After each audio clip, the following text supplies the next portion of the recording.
Good evening and welcome everyone. I am Koel Ghosh, Head of Strategic Initiatives for ETF Junction, and I'm absolutely delighted to launch Her Money Junction today. Now, just let me explain a little about Her Money Junction to you. This is an educational initiative to equip women from all walks of life with the knowledge and confidence to make independent financial decisions. Now, you can be a homemaker, you can be a professional in the corporate world, you can be an entrepreneur, you can be somebody who has worked in the corporate world, is now taking a sabbatical, anyone out there. This initiative is tailored for you. Now, throughout my years of professional and personal engagements, there has been a recurring theme that I have noticed in most conversations that I have with colleagues or friends or family.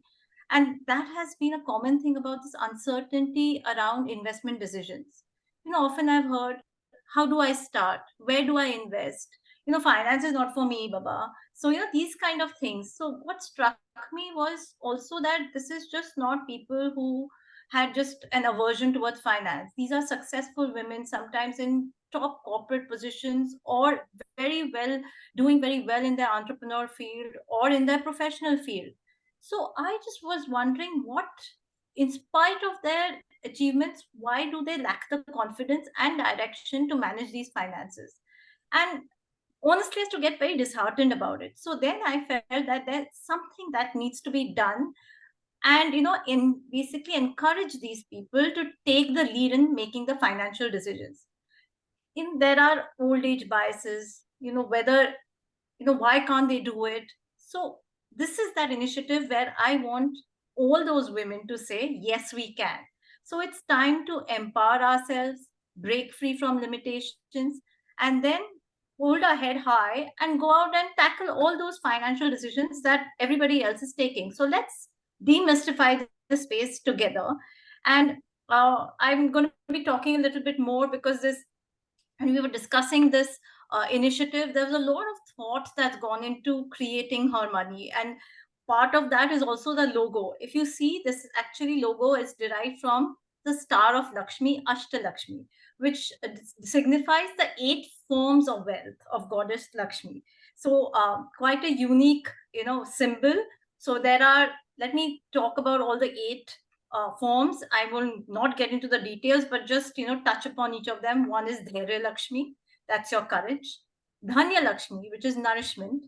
Gaja Lakshmi, which is influence.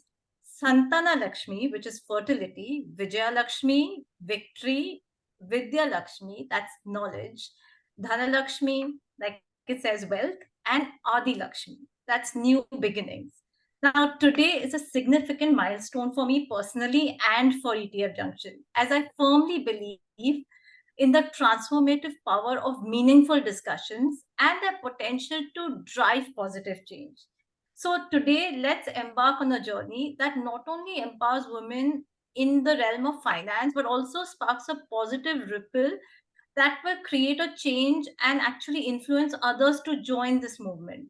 So, on this optimistic note and on this new beginning, I'm thrilled to inaugurate Her Money Junction with an opening message from the inspiring Monica Halal. Now, I've known Monica Halal for quite a few years, but I'm guessing that not everybody in the audience, because today the audience is quite varied, and I'm thrilled to have all of y'all here who have come here to support and listen to us.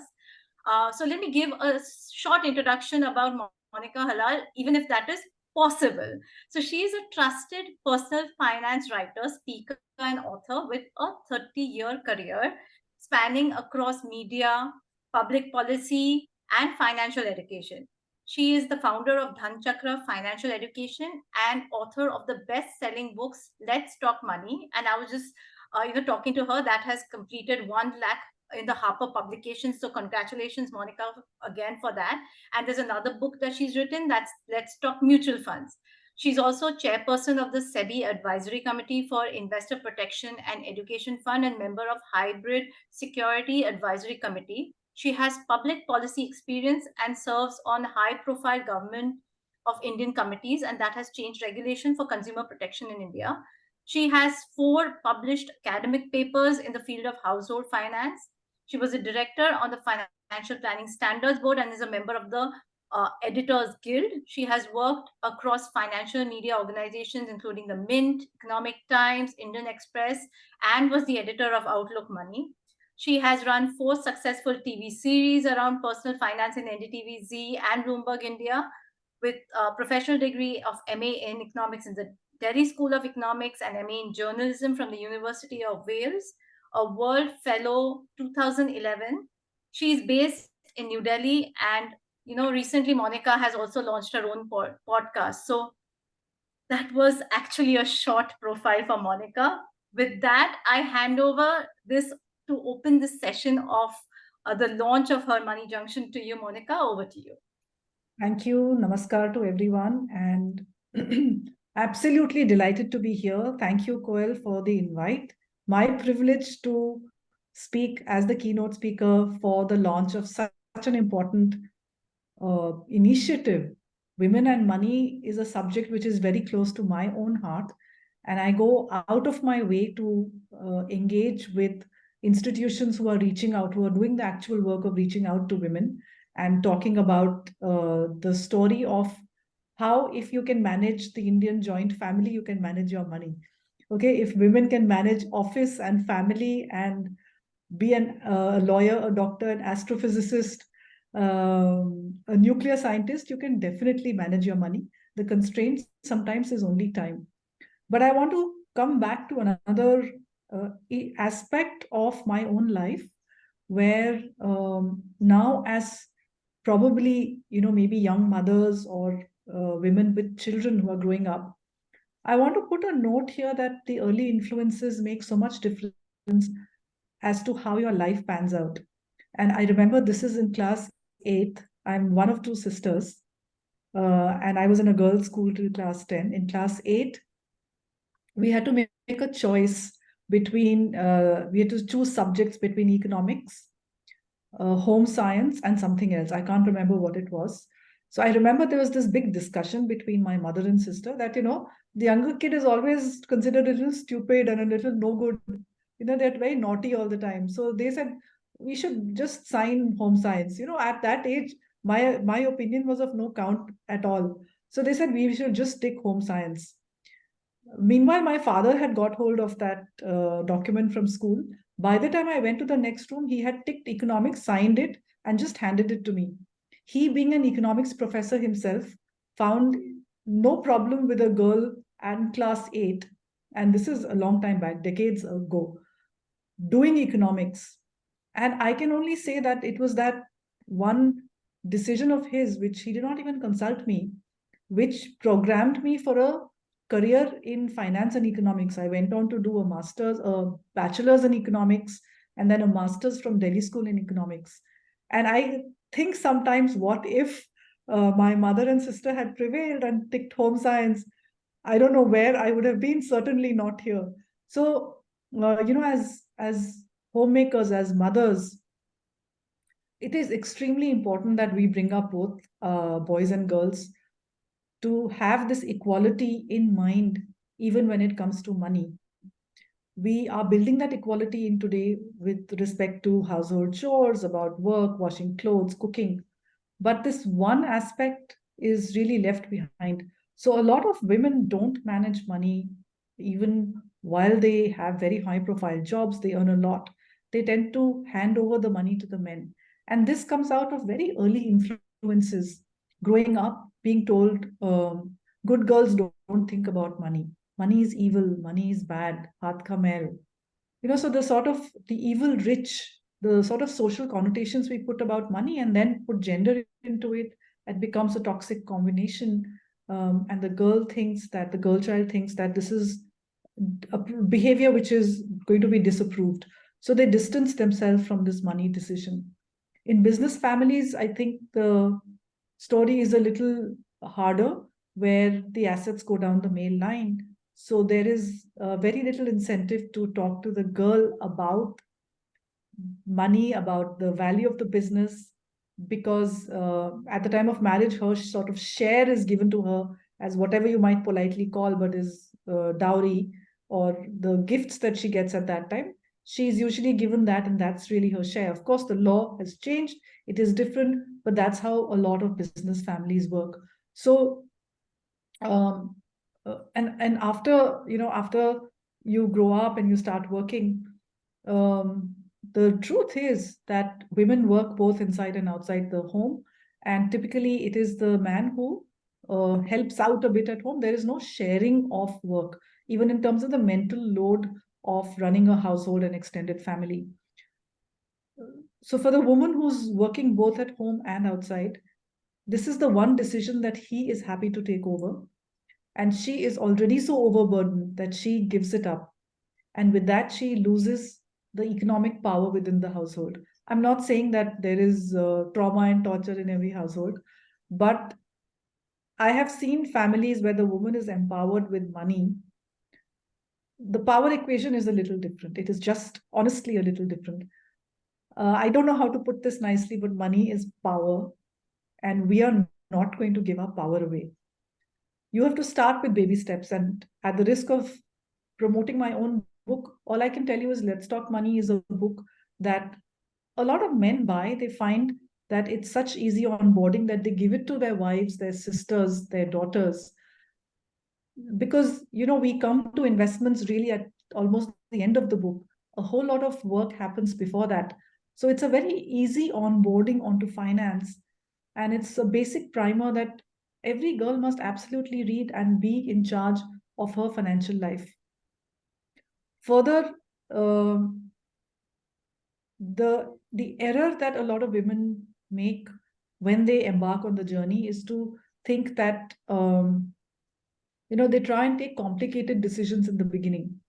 Even if you and again, a small story of a cousin of mine who belongs to, again, a business family in a small town in India, does not have access to financial products. She does now. I've got a financial planner to work with her, but in the initial years of her marriage she had no access. Her only access was to a bank deposit and to gold. So gold in modern rooms of finance is seen as a dead asset. It's looked down upon. But Indian women traditionally have been very, very smart. So, like I said, that you go from your parents' house with just those gifts. And I don't think any reasonable woman would even think of asking for a share in the in law's house of the assets. So, this fixation for gold for generations of women in India has been a self preservation. We should not dismiss it lightly. So, unless we are able to onboard women onto modern financial products in a sensible, stable, safe way, the gold that they continue to buy is at least some protection that they have. The average annual CAGR of gold for the last 30 years has been 9%. I'm not talking of jewelry, I'm talking of bullion prices. The CAGR of FTs is a little below 8, of PPF, and gold has been 9. Now, to move this person from 9 to a 12 CAGR on the Sensex is the is the talk that we are trying to have today. Because even with gold, regular long-term investing, she is still doing 9. India is one of those markets where it has done well. We are trying to give her modern financial products, but we should not make the error of putting her into danger. So I'm saying go slowly, go step by step, but understand that financial protection is paramount, and women must absolutely put on their oxygen masks first. At the end, it's a short keynote. I'm just very keen to hear the rest of the discussion. Again, compliments to Koel and her team for doing this very important thing in the interest of empowering women. And may you all be financially empowered and in control of your money lives. Thank you.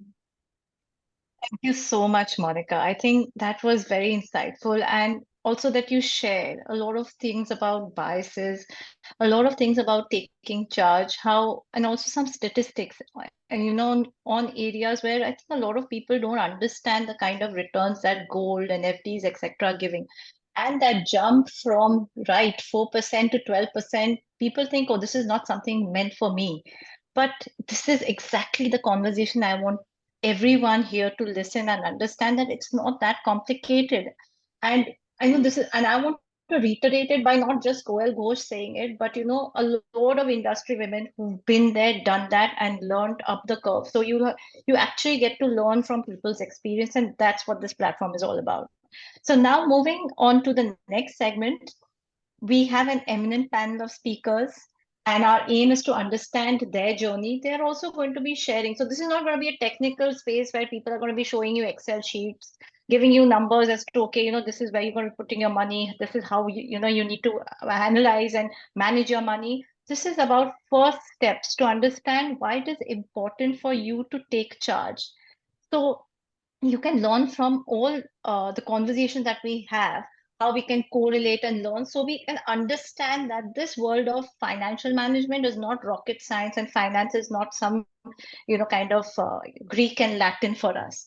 So I start this. So we have start this eminent panel. You have Lakshmi's details on the slide in front of you. So I won't get into the details of running through everything. She's the CEO of investment and strategy at Kotak Alternate Asset Management Limited, with a very, very detailed CV that you can see, and people really, really recognize Lakshmi in the industry as one of those women who have not only made it professionally, but she really goes out and tries to make a difference in having these dialogues and sharing her experience.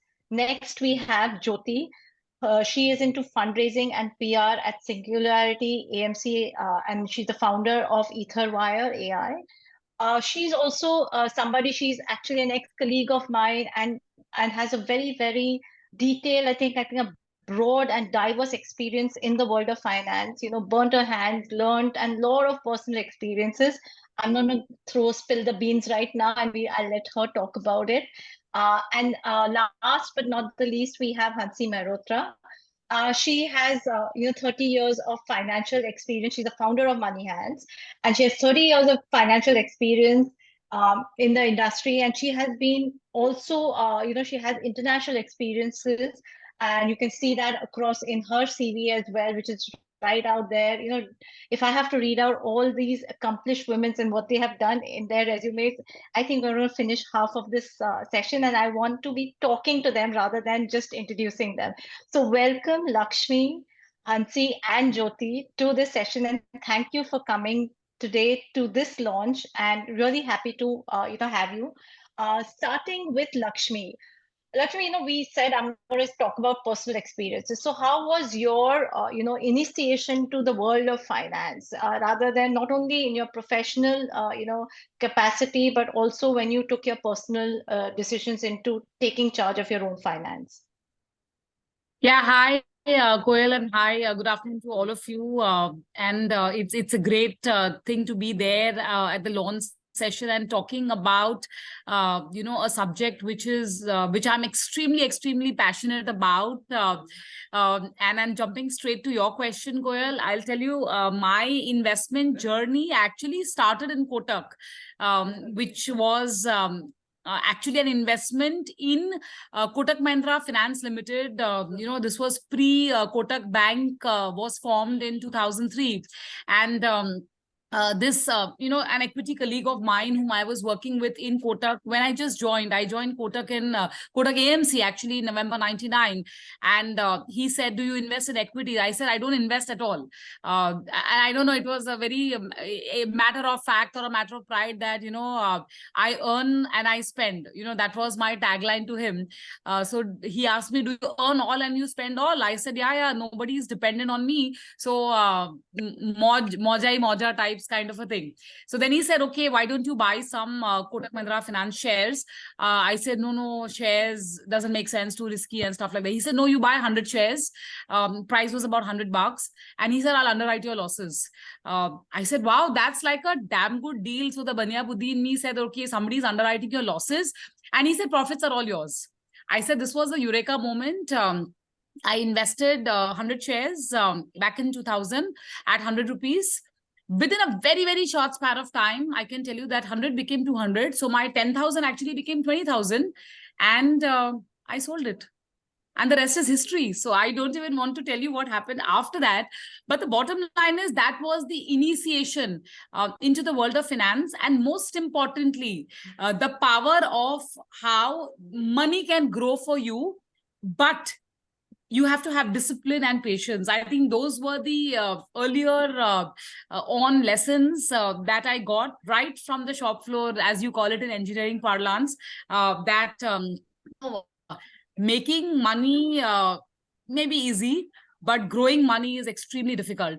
And you require more than plain dumb luck. You actually require a lot of patience and discipline to be able to get you from point A to point B. And as I very jovially tell my colleagues that the journey from Maruti to Mercedes, it's not that Maruti is a cheap car, but I'm saying if you're seeking that, that has to happen only when you are initiated into the world of investments and in the right asset classes. But otherwise, if you just want to keep changing the tire or the spare parts of your existing vehicle, for that, whatever you're doing in a manner which is very traditional, I think will take you to the next level.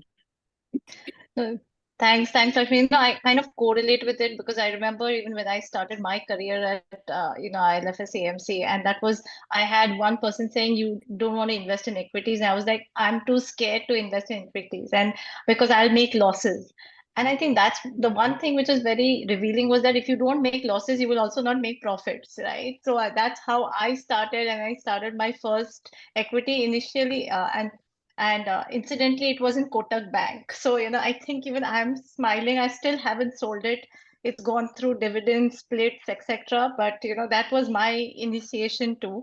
But coming to you, Jyoti, now, you have also progressed in your career journey, have diverse experiences, right, from being in the corporate world to today entrepreneurship. I just want you to share a little of your personal story in terms of, how have you progressed and how have you come up the learning curve and your approach to finance? Oh, yes, absolutely. I think for the first time, I feel we are on the same boat, sharing the same, going through the same tides and stuff. But I think I think it's been more than just a beginner's luck for me. I knew about savings as a concept. You learn it at home. Your mom is saving for the rainy day, and being an army brat, discipline to tha. कुछ भी start करेंगे, we'll continue that. So, the saving mindset tha. I accompanied my dad to post offices and for his FD renewals at times and stuff. I think the biggest thing happened with my career choice. Again, thanks to what when Monica was saying, that there's a lot of impact of the environment and family around. So raise equal, no discrimination, and equal pocket money is kind of a bringing. So maybe I used to always end up having a 10 rupees extra in the end of the month, you know. So हम लोग बोलते थे मेरी मोपट में हमेशा petrol रहता था. My brothers used to finish their pocket money in the first week itself. So a saving concept tha. My career choice took me to do job in Pune, and I remember I got with the investment broking firm, I got a job in 2000, and my boss asked me first thing, do you have a demat account? I said nahi. तो बोलता equity कैसे बेचेगी? पहले पहले demat account खोलो, then you will get the salary. So पहले demat account खुला. मैंने 10 HLL के शेयर्स खरीदवाए. I think HPCL HLL के शेयर्स खरीदवाए. Then he said, now you are ready to talk about equity. And then from 2000 the journey started. So saving to investment का transition मेरे लिए बहुत quick हुआ. I find myself very lucky कि अगर ये नहीं होता तो I wouldn't have existed, in times, at difficult times. So, and then one from institutional broking to demat services of ILFS to selling mutual funds. And I remember when I was in advisory, I had a record in Pune, and I'm talking 2000, 2001, of highest SIP sold. Okay, for Birla Mutual Fund and Alliance Mutual Fund.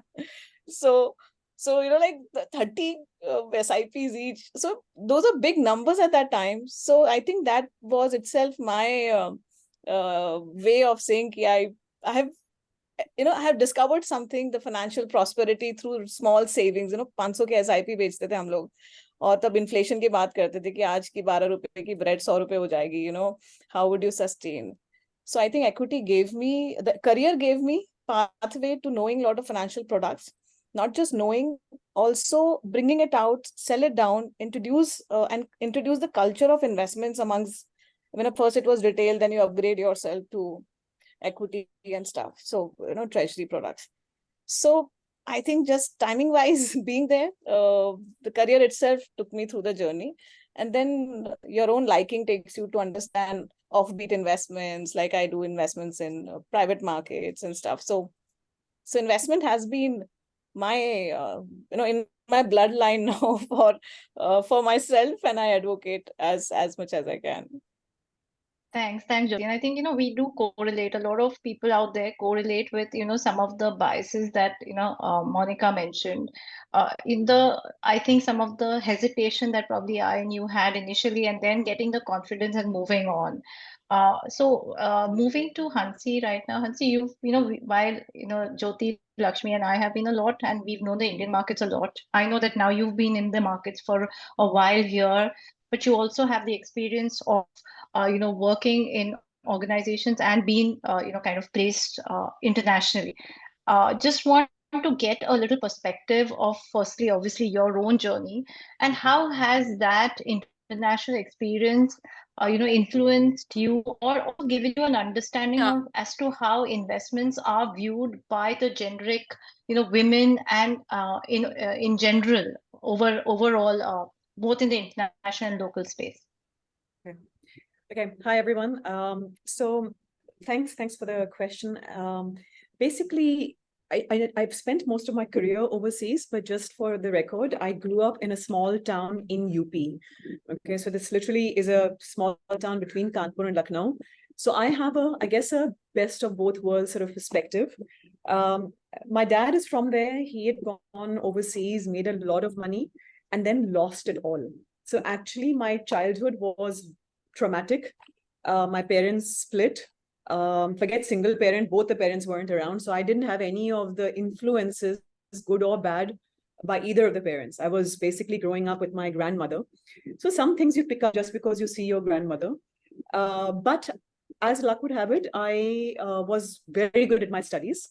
I jumped a couple of years, which the reason it's relevant is because unfortunately I ended up in the art stream. So I was doing music and painting, and economics happened to be one of the subjects that was available in that Hindi medium, Rani Shankar Sahai College in Unnao. So literally economics, Arthashastra. I studied literally in Hindi.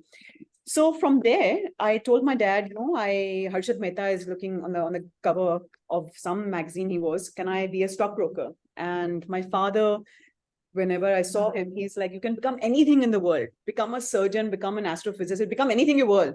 Why stockbroker? That's no place for girls. The Ziddi in me is like, okay, that's the one thing I will become. But then he passed away, and I was able to migrate to then reunite with my mother, but all I got was a ticket. So I literally had to start again. And that meant that I didn't have money for education. So I didn't go to college. I did my BA correspondence in Delhi University. I was selling binding and laminating machines in the gullies of Okhla. So that's my upbringing until age 21. When I arrived in Australia, I was fresh off the boat, as they called. And I got a job as a financial advisor, but not as a job. It was basically the equivalent of an MFD today here in India is what was there in Australia, because it became a financial or other investment advisor that earned commissions, and we had to split the commission 50-50. So I kept 50, and the company that provided me the office and phone and mailing list and all that stuff and training, they gave 50%. So I guess I managed to find a way into the finance industry because I had this thing.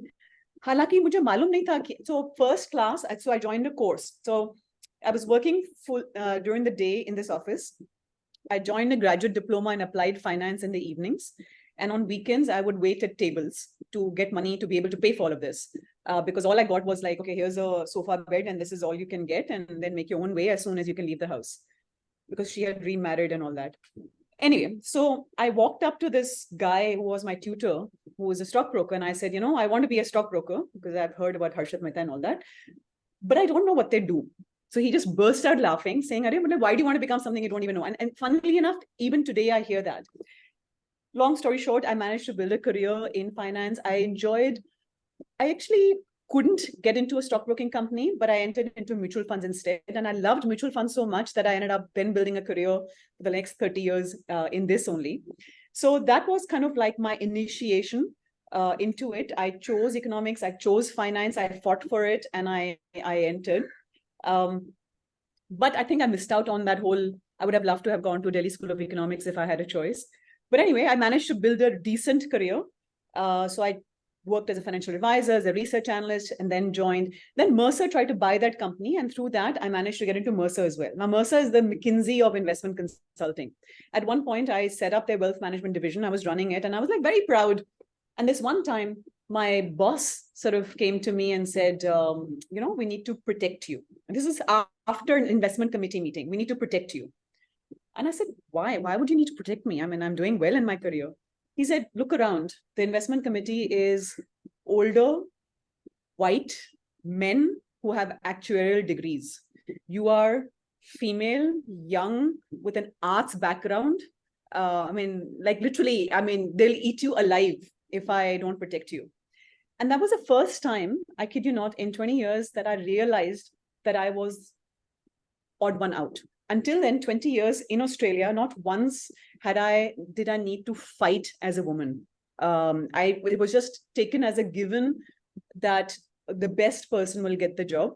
I did once lose the head of research role to my colleague, but to be honest, he was a PhD, and I was like, okay, now can I do my CFA? So I was always treated as an equal, so I didn't have that as an issue. But after that, I'd say that is my professional life. But in my personal life, again, no issues in terms of upbringing. I was always smarter, better than my brother, and that was not an issue. And I've done reasonably better than him. But when I got married, I married a really, really smart guy. And he was an accountant by training. In fact, I met him in the postgrad class that I was doing. And in my marriage, he then said, "Arey, but he wouldn't say it, I'm smarter than you, but he would kind of imply that." So I'm saying, as much as I didn't face any of the biases that Indian women face in terms of family pressure or expectations or joint family or all of those things, I had other sorts of issues. So that being kind of, even though I did well in my career, investing wasn't an issue because one, I obviously was working in the industry, and two, in Australia, superannuation, which is your pension scheme, is compulsory. So 3% of your salary back then, and now it's 12%, gets cut before it even gets to you and gets put in the investment option. And the default option is balanced fund.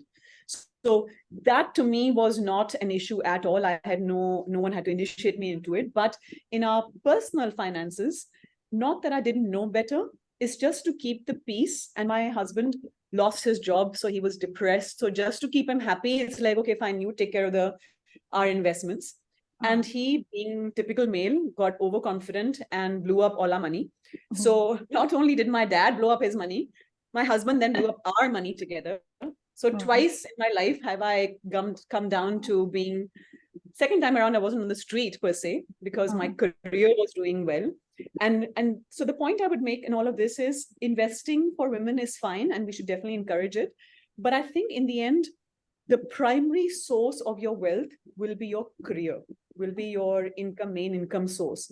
And there, the pay gap is a real thing, even internationally. Maybe not as much, perhaps, depending on your career, depending on which industry and all that. But it is a real thing. Similarly, family structure, being a joint family here in India and more a nuclear family there, may not be the issue, but the expectation that I will make the dinner and I will look after the parents and I will look after the kids is also there. Yeah, that's true. The expectation that he's smarter is there. So I'd say very different from what I've heard, but the end result pretty much turned out to be similar. So I'll stop actually, there. Hansi, you have covered a issue. lot. Yeah, one more that's thing. true. I mean, you've covered a lot. Experience. Yeah, sure. Go ahead. Yeah. Just one more thing. So I've covered family expectations, family structure, pay gap. One thing I also say is the one thing that helps me, or it helps women, especially in Australia, where I spent my career, is the legal structure. unlike in India, everything is equal, especially in a marriage. So there's no concept of, oh, it's in your name and it's in my name. Doesn't matter whose name it is. If you are married, unless you have a prenup, whatever you build jointly is joint assets. And if you split, it gets divided equally. Now, I'm just saying that may or may not happen for other cultural reasons, but definitely most of my friends even have complained that they've been taken to the cleaners, male or female. But it happens. The point is it's equally split. So that's the point on how the international market, or the Australian market especially, is different from the Indian market. I'll stop there. Yeah, thanks, Santhi. I think, you covered so much that, there was a lot of questioning. That was a lead on, which you actually covered completely, because I think you're right about family expectations. I actually didn't know that you had your roots, initially in India, and then you kind of grow out. And I really appreciate you sharing the different aspects of your life, because I'm sure, among our attendees, there are a lot of people who are correlating with different aspects of your life. I will, take that aspect and go to Jyoti, because I know Jyoti, you have also faced a lot of challenges, especially on these joint, having, and you have seen women who have had these joint accounts. I recently spoke to somebody who was not very, very, happy about the fact that she had a joint account with her husband, because she felt she wanted a slight amount of independence.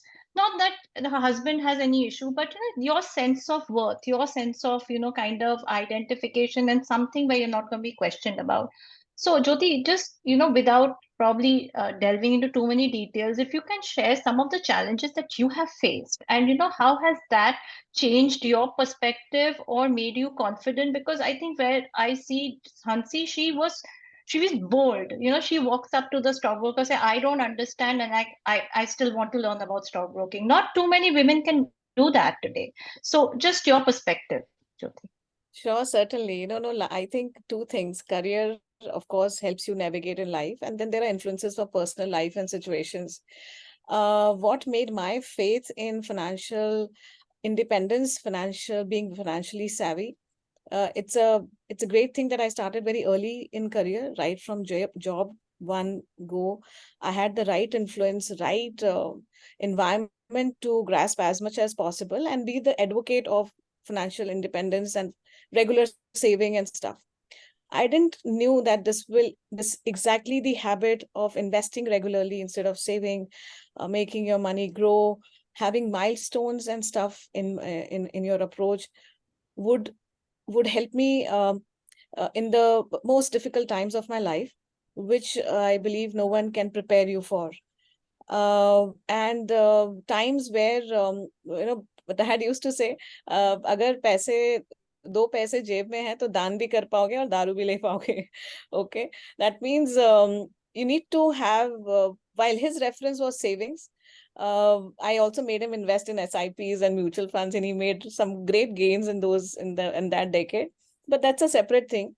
But with with the investment world opening up, it's a blow up on your mind, face.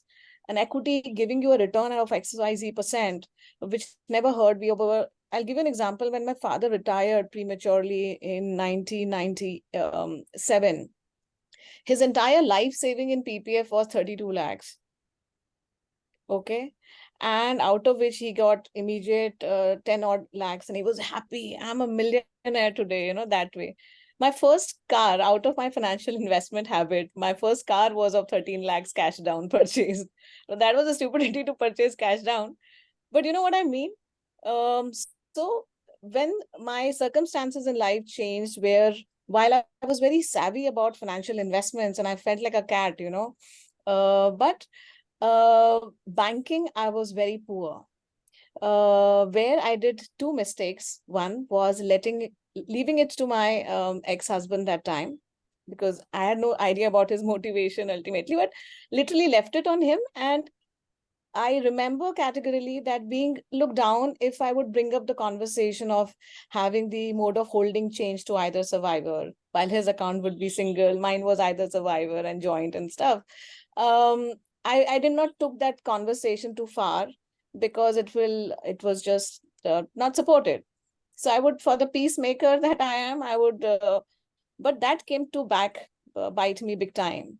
So, and which is where I think not with transition is important from saving to investments, but it is also important to understand how banking needs to be done. Having your own independent accounts has its own merits and stuff, not for any other agenda. I remember I felt powerful when I had money in my bank account. I can still conquer the world.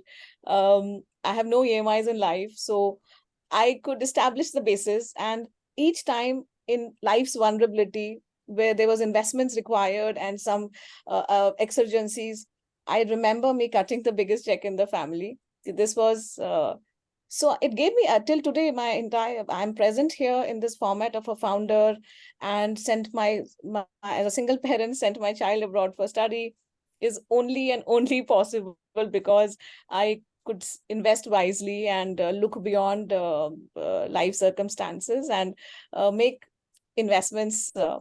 No, the thing to kind of, yes, create your wealth. Yeah, true. तो Thanks, मैं thanks, पैसा Jyoti. छुड़ाया है, Yeah. मैंने Louis Vuitton नहीं खरीदा, मैंने पैसा मतलब एंजॉय किया है, तो थोड़ा बहुत मतलब it's a you know what I Yeah. mean कि पैसा नहीं डाला मंथली तो लगता है यार कुछ किया नहीं है, एग्जिस्टेंस नहीं है, it's 3-4 महीने इन्वेस्टमेंट नहीं की है.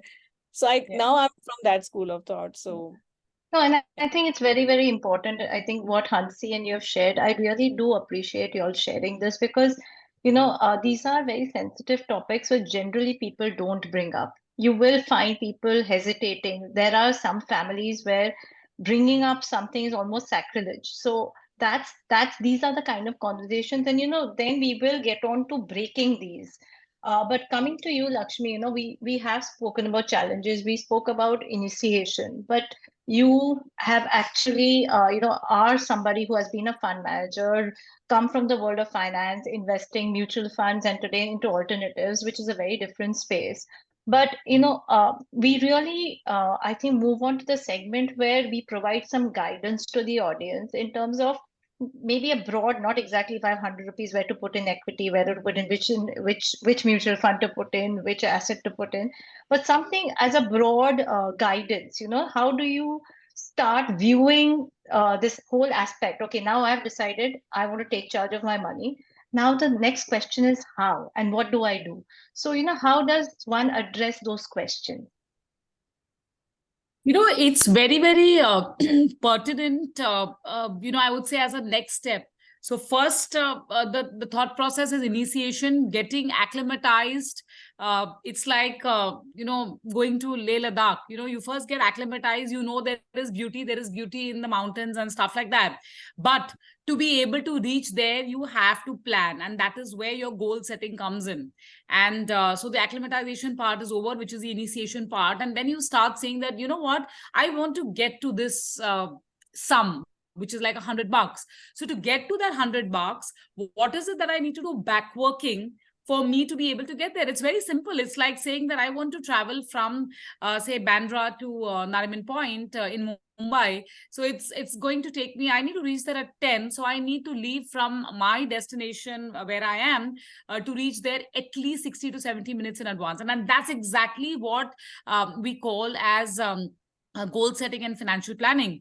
And once you have ascertained that, then you back work and say that which category, for example, if I need to travel from for most lesser mortals like us, it is the road route, and then the very few privileged ones actually get to have their private jet from BKC to Nariman Point, but that's like supersonic speed. Very similar is your investment journey. So you have to decide the asset classes or the underlying that will allow you to reach that 100 rupees target in your specified period of time. So that's how that entire journey is called the financial planning. And then the subsequent journey is the asset allocation journey.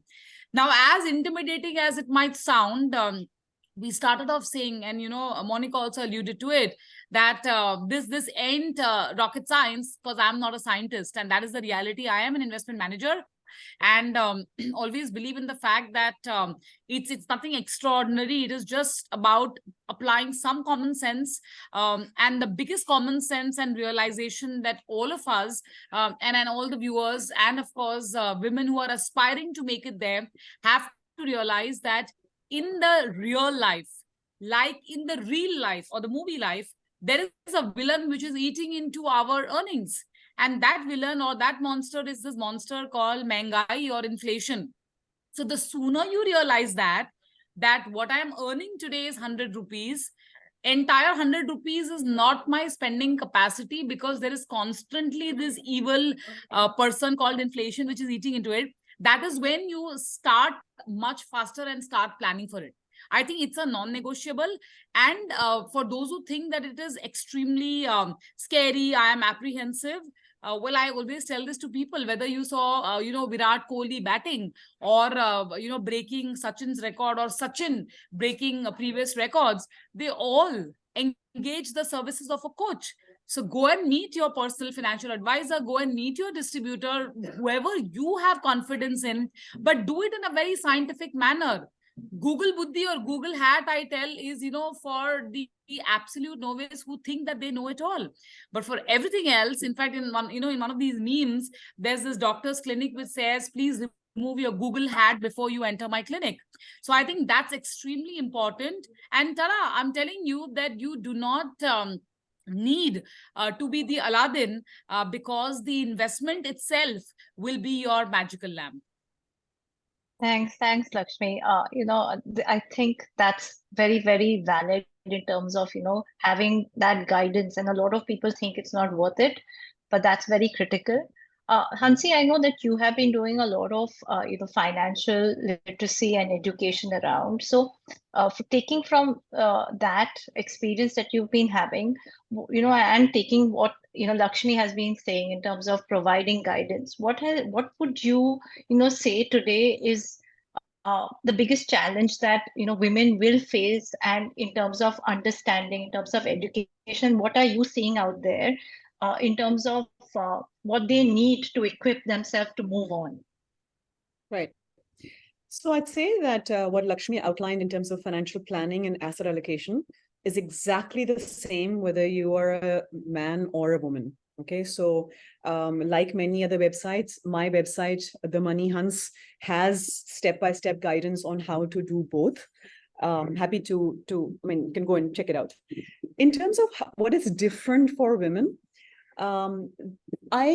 every couple of years, I go searching for evidence on whether women's brains are somehow different, and why everyone insists on giving us gyan when men can just apparently be born with this investment knowledge. Like, why? Okay, so the answer is no, our brain is not different. There is some study that says that maybe our perception of risk, so women's perception of risk may be different to men's, but once we perceive that risk, we behave exactly the same. So we're not risk averse at all. This misconception that people have spread. The myth that people say is, oh, women don't have a head for numbers. There's one extreme, which women themselves say. And then the other extreme, well-meaning men in media say, "Arey, but women manage the finances at home, therefore they are good at numbers, and why can't they manage?" I've heard both those extremes, and neither of them are correct. I think where the issue lies is perhaps confidence. That's just my understanding. So to that end, I actually launched a podcast a few years ago called Meri Pyari Saheliyan, where I actually talked to 6 of my real girlfriends in Hindi, and I picked them by choice, different stages of life. One was young, one was 60, diagnosed with cancer, one was a single mother.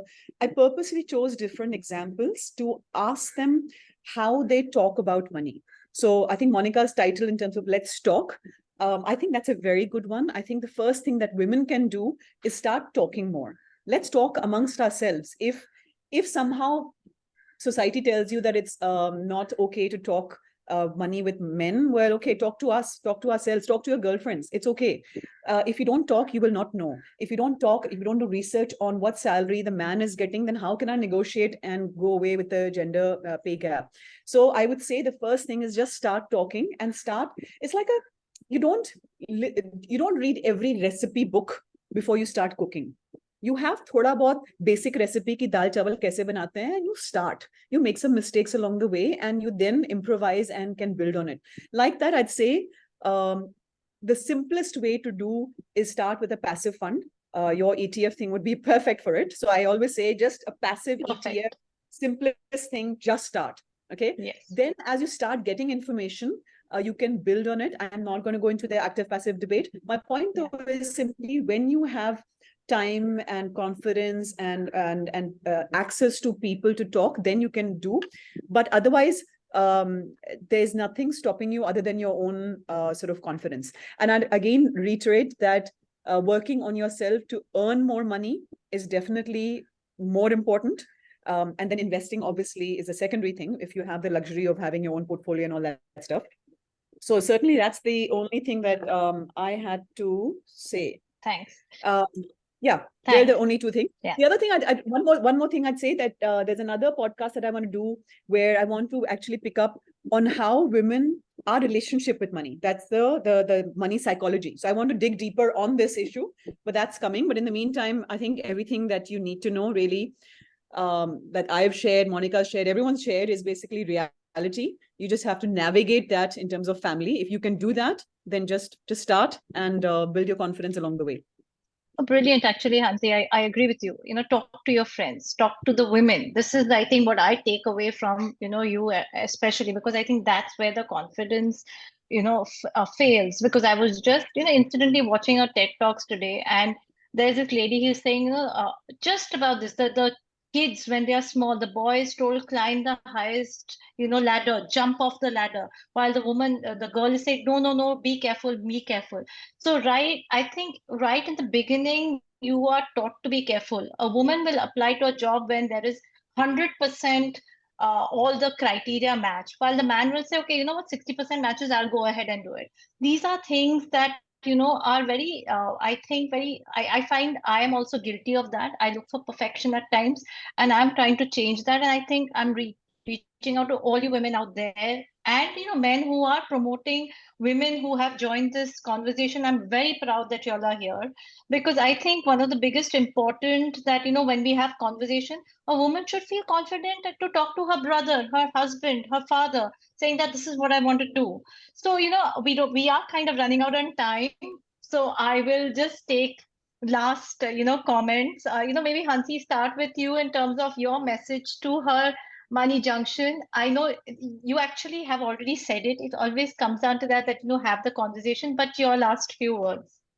No, I will not take more time. So let's just start talking. Start talking with your girlfriends. And I've got 100 videos on my YouTube channel.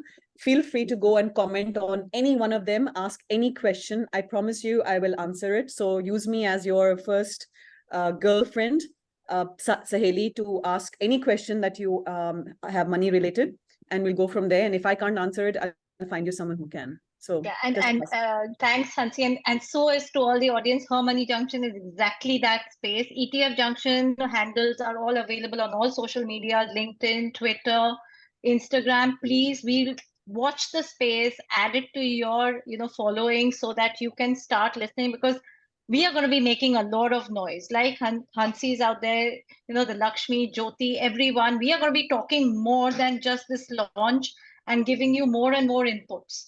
Jyoti, right. Your last few kind of words in terms of, as a summary as to what you want to tell all those women and the audience out here.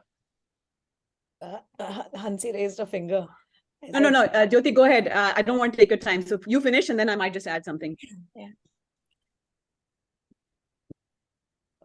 Yeah, Jyoti, go ahead. So my message is pretty loud and clear. I have walked the path, and it's been extremely rewarding. The transition from saving to investment made all the difference to my life. Circumstances, bad, good, whatever, I think money in investments have also given me a positive attitude to look at life, even if there are lows which are pretty significant. But also, not I'm not from a polarized worldview here that, men over women and stuff. I think it's a personal choice that a woman has to make, and the timings are very good.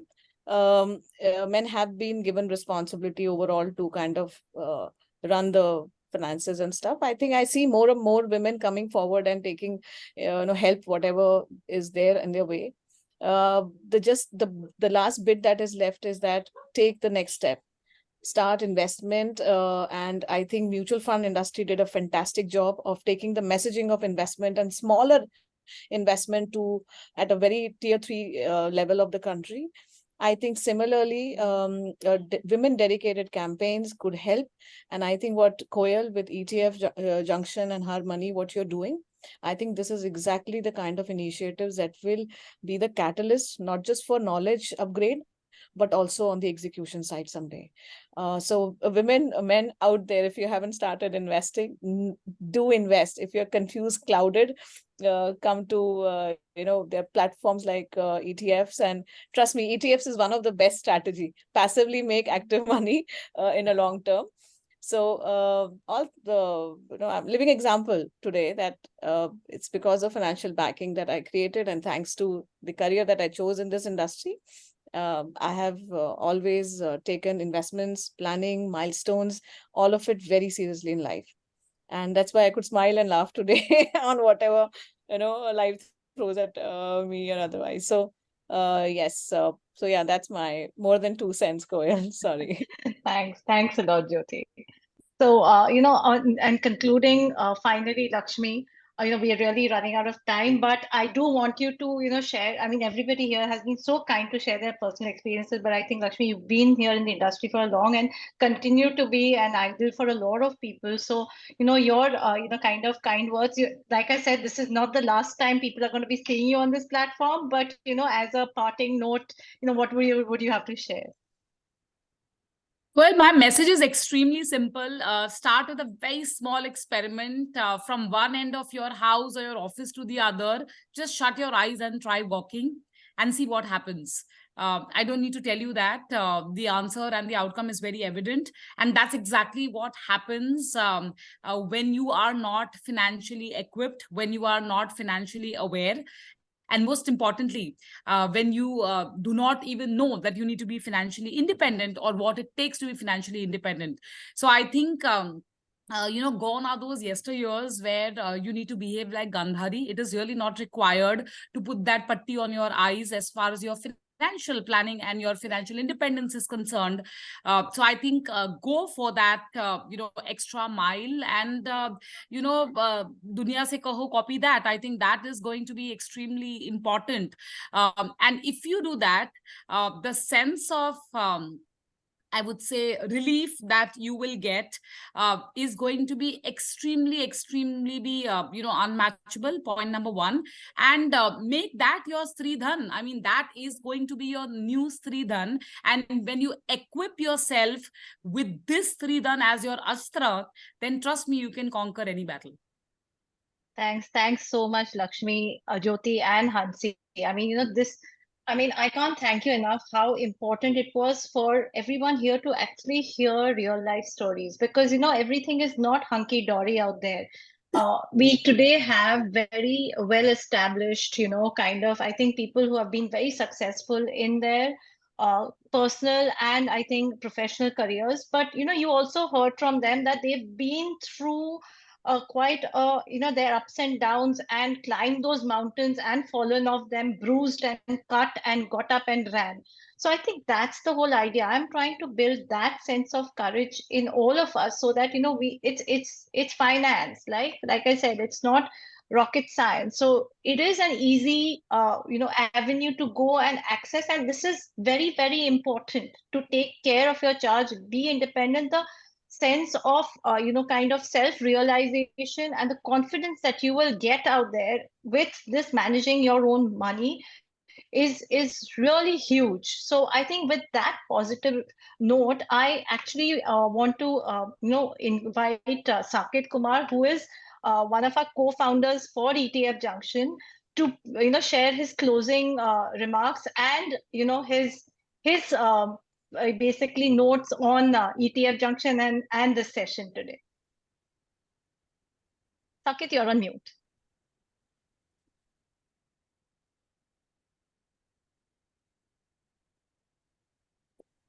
Thank you, Koel. Thank you so much. I think it was very engrossing, engaging webinar. I would like to thank Monica, Lakshmi, Hansi, Jyoti. I think it is really engaging to understand and hear their anecdotes, and also going back to their respective experiences of how have they been able to really reach where they are. Clearly, they are the luminaries of the women world.